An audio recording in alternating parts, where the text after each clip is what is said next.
The antidote to propaganda is free speech. How do we know it's true or not?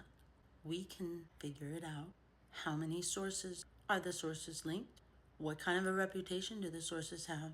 Are they unnamed? Are there any physical documents, court documents, contracts, transcriptions, media? For some reason, the way our news has been structured for the last 20 years, we think it's really hard to evaluate the quality of information, first of all, which it's not. And second of all, we think that anyone who believes something that we don't watch on television or the internet believes in a conspiracy theory. I mean, come on. Even the news sounds really, really strange these days. So now it's like, really? You think it's outlandish because you've never heard of it before? But there's a way. Free speech. Let's say you think it's dangerous, or the government tells you that what somebody said was dangerous, and then they were minimized on Twitter.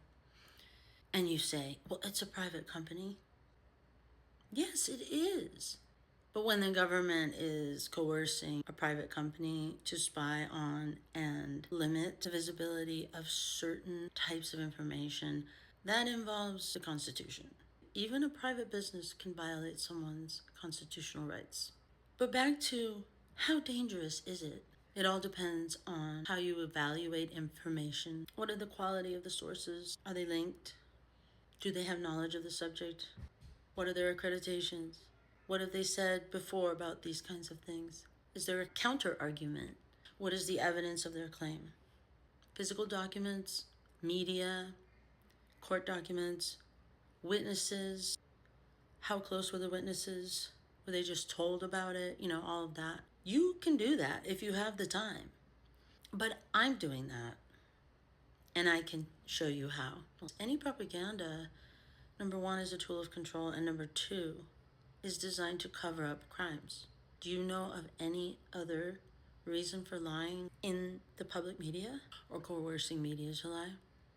And if you map it without being attached to the outcome, the good news is very possible to arc toward the infinity level of truth, because we're not going to actually reach a level of a snapshot of truth fully, because it's constantly changing and the universe is constantly expanding. But we can get close enough to live our lives and sleep at night and make decisions that are informed. Often I hear people say, oh, I don't really know about this news item, and I mean, I just don't believe in conspiracy theories, or just makes a joke about conspiracy theories. Well, often I will reply, well, if you want to keep talking about it, there's actually a way to figure it out.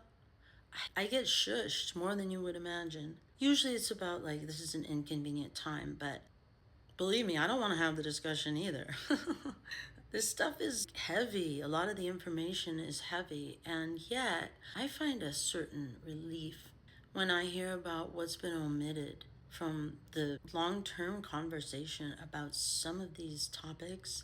And it often involves what the government says is a danger to the public, and it's just a really straightforward tool of control. Any propaganda, number one, is a tool of control, and number two, is designed to cover up crimes. Do you know of any other reason for lying in the public media or coercing media to lie?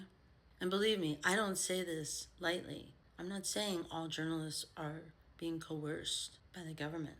But as much as you might not like to hear it, there's an architecture for the kind of control and unscrupulous behavior of our government officials, and we can see it. And if you map it without being attached to the outcome, you can start to build on your architecture.